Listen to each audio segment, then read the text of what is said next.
हम सबका पिता, परम पिता देवादिदेव महादेव है। अगर संसार में कोई दुखी रहेगा तो मेरा शंकर कभी सुखी नहीं रहेगा।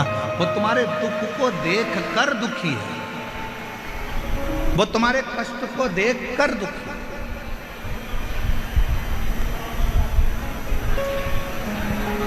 शिव जी कब सुखी हैं? भगवान शंकर कब सुखी हैं? जब आप सुखी। कितने लोग हैं जो शंकर जी के मंदिर में एक लोटा जल चढ़ाने जाते हैं? जरा हाथ उठाओ जम के, सब लोग उठाओ। बाउंड्री पार वाले भी, टीन सेट के पीछे जितने बैठे हैं रोडों पर, वो भी, इधर वाले भी, सब जाते हो जल चढ़ाने। बोल बम का नारा है, जम के बोलो जरा, बोल बम का नारा है, सारी समस्या का हल श्री शिवाय। जाया कर, प्रतिदिन जाओ, प्रतिदिन।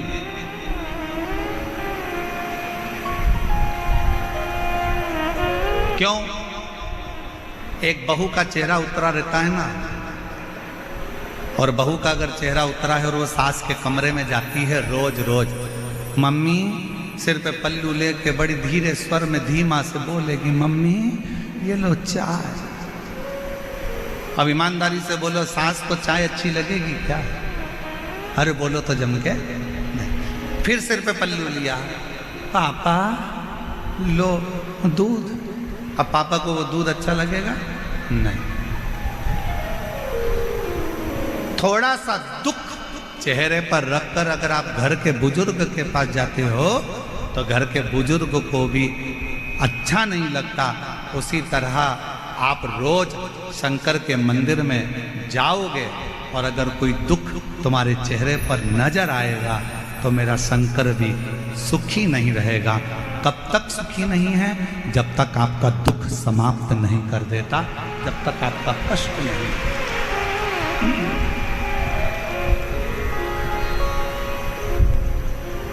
तेरे मंदिर में आना मेरा काम है और मेरी बिगड़ी बनाना वो समाप्त करेगा। तो आप जाओ तो उसकी चौखट तक पहुंचो तो। देवराज नाम का ब्राह्मण कभी भगवान पर विश्वास नहीं करता, पर इस देवराज नाम के ब्राह्मण की मां भगवान शंकर की अविरल भक्ति धारण करती थी, शिव का स्मरण करती थी, शंकर का गुणगान करती थी, शंकर की भक्ति करती थी। और पहले भी कथा में कहा, आज फिर कहते हैं, पूरे घर में कोई एक व्यक्ति शंकर का भजन कर रहा है, कोई एक व्यक्ति भगवान की भक्ति में डूबा है, तो वो केवल 7 पीढ़ी नहीं 71 पीढ़ी को तार देता है और अपने कुल को तार।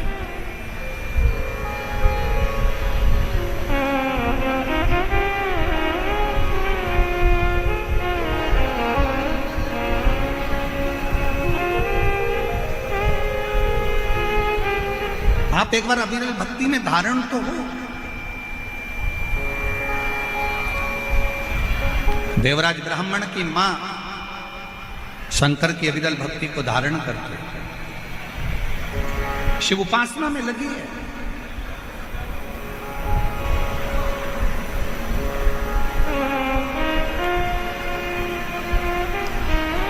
प्राण चले गए देवराज ब्राह्मण की माता के, प्राण छूट चुके, मर चुके।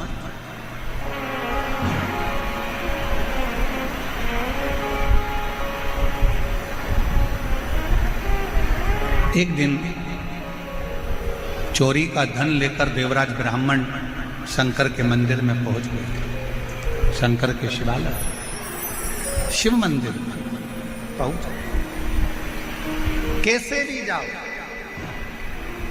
अभी कथा में कहा था, तुम्हारा मन पड़े कैसे भी जाओ, पर शिव के दरवाजे पर जाओ। चाहे तुम पवित्र हो, चाहे तुम अपवित्र हो, चाहे तुम कैसे भी हो, तुम चोरी करे हो, छल करे हो, बेईमानी करे हो, कपट करे हो, कुछ भी करे हो, पर शंकर के मंदिर में जरूर जाओ, शिव के द्वार जरूर जाओ,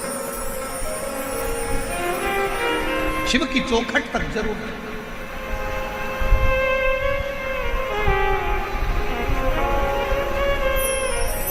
चला देवराज ब्राह्मण, शरीर में ताप था, बहुत कष्ट था, बुखार आ रहा, शरीर तप रहा था, चोरी का धन पास में था और वो चोरी का धन लेकर शंकर जी के मंदिर में चला गया। एक दीवाल के पास, खंबे के पास में छुप कर बैठ गया, कोई मुझे देखे ना, शरीर में कष्ट बहुत है, दर्द, बुखार आ रहा है, ताप पड़ रहा है, बहुत तप रहा है शरीर, बहुत कष्ट।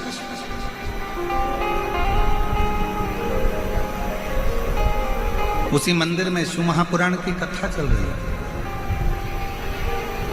बीच बीच में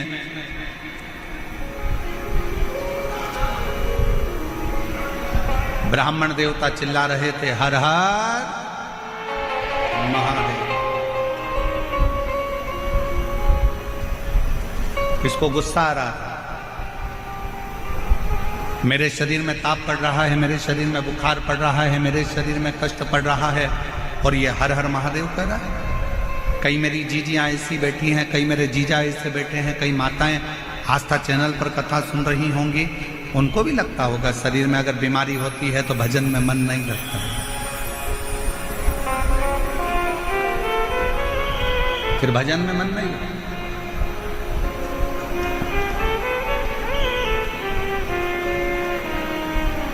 शरीर में अगर कष्ट है, अच्छा बोलो, ईमानदारी से बोलना नहीं मेरी बहनों और मेरे जीजाओं, तुम्हें बहुत तेज बुखार आ रहा हो, बहुत तेज बुखार, सिर दर्द हो रहा हो, घुटने दुख रहे हो, पांव दुख रहा हो, शरीर में कष्ट पड़ा, और कोई तुमसे कहे कि मम्मी तुम्हारे शरीर में कष्ट है, लाओ मैं तुमको रामायण की चौपाइयां सुनाती हूं, तो सास क्या बोलेगी? रामायण को उठा के उधर रख दे, दवाई दे दे, या मेरे सिर में तेल लगा दे, मेरा सिर बहुत दुख रहा, मैं तुम्हें गीता सुना दूं। नहीं नहीं, तू उधर रख दे, मेरे शरीर में बहुत कष्ट पड़ रहा है, मुझे तकलीफ हो रही है, मुझे कष्ट हो रहा है, तू उधर रख दे, तू मुझे कुछ तेल लगा दे, दवाई दे दे, मेरे रोग को मिटाने का कोई प्रयास है। शिव पुराण कहती है, शरीर में अगर बीमारी बढ़ रही है, शरीर में अगर रोग बढ़ रहा है, शरीर में अगर कष्ट बढ़ रहा है, तो हमें सत्संग, भजन, कीर्तन, मंत्र जाप अच्छा नहीं लगता, हमें श्रेष्ठ नहीं लगता। महाराज ध्यान देना, बीमारी आते ही लोग सबसे पहला काम करते हैं, भगवान की पूजन को छोड़ देते हैं। बुखार आया, आज मैं मंदिर नहीं जाऊंगा, पांव दुख रहे हैं, आज मैं कथा में नहीं जाऊंगा, आज मेरा सिर दुख रहा है, आज मैं टीवी बंद कर रहूंगी, कथा नहीं सुनूंगी, आज मेरा पेट दुख रहा है, आज मैं मंदिर नहीं जाऊंगी, आज मेरी पीठ दुख रही है, आज मैं लाले की सेवा नहीं करूंगी, आज मेरे शरीर में कष्ट है, मेरे सिर में दर्द है, आज मैं मंदिर नहीं जाऊंगी। अब तुमने कहा बुखार आ रहा है, मंदिर नहीं जाऊंगी, पेट दुख रहा है, मंदिर नहीं जाऊंगी, सिर दुख रहा है, मंदिर नहीं जाऊंगी, कमर दुख रही है, मंदिर नहीं जाऊंगी, सिर दर्द है, मंदिर नहीं जाऊंगी, बुखार हो गया, मंदिर नहीं जाऊंगी, बीपी ऊंचा नीचा हो गया, मंदिर नहीं जाऊंगी, शुगर ऊपर नीचे हो गई, मंदिर नहीं जाऊंगी। तो एक बात बताओ, तुमने जो कुछ भी बीमारी आई तो सबसे पहले मंदिर को जाना बंद करा, खाना बंद करा क्या? जम के बोलो जरा। नहीं, आज बेटा मेरे पेट में दर्द है, हल्का फुल्का कुछ बना देना। मतलब शरीर में कष्ट है, तूने मंदिर छोड़ा पर खाना, बोलो बोलो बोलो, जम के बोलो, नहीं छोड़ा। 3 बार भोजन, भजन 1 बार, और उसमें भी उलझन आती है बात। खाना नहीं छोड़ा, शरीर में कष्ट है, मंदिर नहीं जाऊंगी, थोड़ा सा तकलीफ है, आज भगवान को जल चढ़ाने नहीं जाऊंगी। और शिव पुराण क्या कर रही है? शरीर में अगर कष्ट है तो भले भोजन छूट जाए, पर शरीर में कष्ट है तो शंकर का मंदिर ना छूटे, तो समझ लो कि तुम्हारा जीवन सार्थक।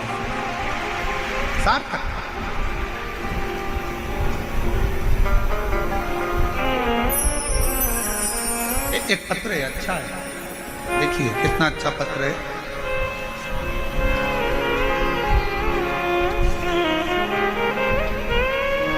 मंदिर को छोड़ दे, मैं मंदिर नहीं जाऊं। मैंने अपनी बेटी से कहा कि तू सब छोड़ दे पर मंदिर जाना मत छोड़, पढ़ाई कर, दिल से कर। सियोर वाला महाराज कहता है कि जितनी ज्यादा मेहनत करोगे फल उतना मिलेगा। अपनी पढ़ाई को सियोर वाला बाबा कहता है कि 4 गुना मेहनत कर दो। परीक्षा के दिन बाबा कहते हैं कि शहद लगाकर बेलपत्र समर्पित कर और खूब अच्छी पढ़ाई कर। मेरे कहने पर बाबा का नियम धारण कर, 1 लोटा जल चढ़ाना वापिस प्रारंभ कर, पशुपतिनाथ का व्रत रख और अपनी पढ़ाई पर ध्यान दे। मंदिर में जा, सफाई कर, बाबा का श्रृंगार कर। आप कहते हो बाबा सीहोर जाने वाले को, कुबरेश्वर धाम की भूमि पर जाने वाले को 3 महीने में झोली भर देता है। मेरी बेटी सीहोर गई, वहां जाकर उसने कंकर शंकर का पूजन करा, सफाई करी, शंकर मंदिर में श्रृंगार किया और दिसंबर में मैंने बेटी को सीहोर भेज दिया और बाबा की कृपा से 25 फरवरी को मेरी बेटी सीएस में सिलेक्ट हो गई और बाबा की कृपा से उसका सिलेक्शन। मैं बाबा को धन्यवाद देती हूँ। एक पत्र और बड़ा सुंदर है, देखिए। डॉक्टर ने कहा ठीक है, 2 ऑपरेशन के सोमवार छोड़ दिए गए। बेटे ने पशुपतिनाथ का व्रत करा। मेरा 18 साल का पुत्र पशुपति व्रत करता, मंदिर में झाड़ू लगाता, पोछा लगाता, बाबा का व्रत करता, दिया लगाता। बाबा से रोज कहता बाबा मेरी गठान गला दो। 3रा सोमवार आया, व्रत कर कर मंगलवार को ऑपरेशन के लिए चल दिए। जब ऑपरेशन के लिए गए, हॉस्पिटल में जांच प्रारंभ हुई तो डॉक्टर अचंभे में पड़ गया कि जो इतनी बड़ी गांठ थी वो पूरी की पूरी गल चुकी थी। बाबा की कृपा से मैं ठीक हो गया। गुरुदेव, मैं और मेरा पुत्र आज बाबा को प्रणाम करने, धन्यवाद देने के लिए आए हैं कि बाबा ने इतने बड़े दुख को टाल दिया। शिव कृपा किसको कहते हैं? शंकर की करुणा किसको कहते हैं? शंकर की उदारता किसको कहते हैं? शिव स्तुति किसको कहते हैं? फिर कहूं आप लोगों को कि क्या लेकर आप लोग यहाँ से जाओगे 7 दिन की कथा सुनने के बाद? ये तो मेरा बाबा जानता है। क्या ले, क्या ले जाए?